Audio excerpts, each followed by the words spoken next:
বাবা ফটাফট 1 বান্ডিল টাকা বের করো, এবার ঈদের শপিং আমি কলকাতায় গিয়ে করবো। রক্ত খোঁজার বেটা আমার পকেটে 1 বান্ডিল বিড়ি নেই কো, আর তুই 1 বান্ডিল টাকা চাচ্ছিস? এইদিকে চলে যাবে না, সেই কোরবানি দিলিবি। হ্যাঁ এই ডায়লগ তো তুমি প্রতি বছরই মেরে এসছো। গিয়ে দেখো এই ঈদে সবার আব্বা টাকা ছেলে পিলেকে নতুন নতুন জামা কাপড় কিনে দিচ্ছে, আমারও দাও। তুই ওকে দেখ, সবার ছেলে পিলে তোর মতো না শুয়ে লাখ লাখ টাকা ইনকাম করে দিচ্ছে, দে তুই টাকা দে। তুমি দেবে কি তাই বলো, নয়তো কিন্তু এই বাঁশ দেবে তোমার গাড়ি ভেঙে দেবো। হ্যাঁ তোর কত বড় সাহস, তুই ভাঙ দেখি আমার গাড়ি, ওই হাতের বাঁশ কেটে দেয় না ভরে দেবো তোর। আব্বা খবরদার গাল দেবে না, এটা কিন্তু রোজার মাস। রক্ত বলে আমি গাল দিছি নাকি? কি বলছিস শুনেছিস? যদি ভাঙিস আমার গাড়ি এই বাঁশ ভরে দেবো তোর গালের মধ্যে। যদি ভাঙি গাড়ি বাঁশ ভরে দেবে গালের মধ্যে, এটা তো কোনো ম্যাচ হলো না। তার মানে তুমি গাল দিতে গেলে ধরে ফেলেছি। হ্যাঁ গাল দিচ্ছিলুম, তা কি আছে? তুই এখানে যা, তোর টাকা দেবো না। তুমি টাকা দেবে না তো কিন্তু আমি পেট্রোল খেয়ে মরে যাবো। শোন, তুই পেট্রোল খাস বা ডিজেল খাস তাতে আমার কিচ্ছু যায় আসে না, যা। ঠিক আছে আমি পেট্রোলই খাবো, দাও পেট্রোল কেনার টাকা দাও। শোন খোকা, তোর আমি 1 টাকাও দিতে পারবো না, তোর পেট্রোলও খাতে হবে না, তার থেকে এদিকে আয়, তোর মুখে পেঁদে দিচ্ছি, গন্ধ শুকে মরে যা।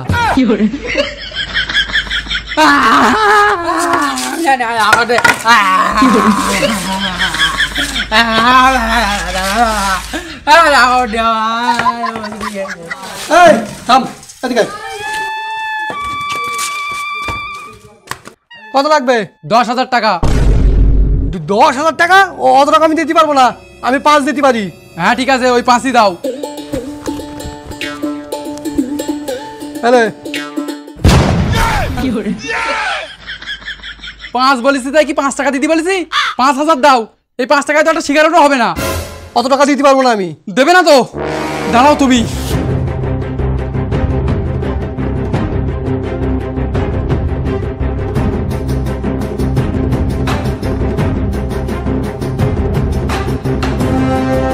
আরে একবার বলবো টাকা দেবে তুমি, এত পেট্রোল ঢেলে তোমার গাড়ি ধরে দেবো। থাম, টাকা দিচ্ছি।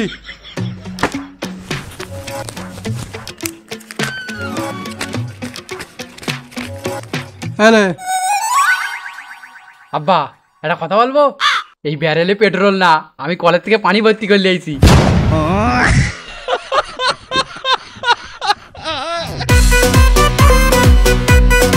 হ্যাঁ গাইস, তো গাইস সবাইকে প্রথমে জানাই ঈদ মোবারক, ঈদের শুভেচ্ছা। বাকি বল অগ্রিম অগ্রিম। হয়তো ঈদের দিনও দেখতে পারো, ঈদের দিন পরেও দেখতে পারো। আর হ্যাঁ একটা কথা বলে দেই, হয়তো ভিডিও একটুকুনি, কারণ আমরা বানাইনি বলো ভিডিও, মাত্র 1 ঘন্টার ভিতরে ভেবেছি, শ্যুট করেছি, 2-3 ঘন্টা এডিট করেছি, এই আপলোড করেছি তোমাদের জন্য। মুখোমুখি ছাড়াছে, মুখোমুখি স্ক্রিপ্ট, মুখোমুখি ভিডিও, হ্যাঁ কমপ্লিট করে দিছি। বাকি যদি তোমরা অ্যাকচুয়াল আমাদের অরিজিনাল ভিডিও দেখতে চাও তাহলে ঈদের পরে দেখতে পাবে একদম ফাটাফাটি, কারণ রোজা মুখে ভাই খালি পেটে আর শুকনো গলায় ভালো অ্যাক্টিং বার হয় না, ওই জন্য আমরা শুধু ফেসবুকের জন্য একটা ছোট করে বানালাম। ইউটিউবে আসছি ঈদের পরে নতুন ভিডিও। তোমরা যদি ইউটিউব চ্যানেল না দেখে থাকো তাহলে দেখে নাও, এই যে চ্যানেল পাগলের দল, ওখানে সাবস্ক্রাইব করে রাখো। বাকি দেখা হচ্ছে, আর বেশি কিছু বলবো না। ঈদ মোবারক, কেমন কাটলো ঈদ এটাও জানাবে, আর ঈদ কেমন কাটাবে, যাই হোক ভুল বলছি একবার, বাই।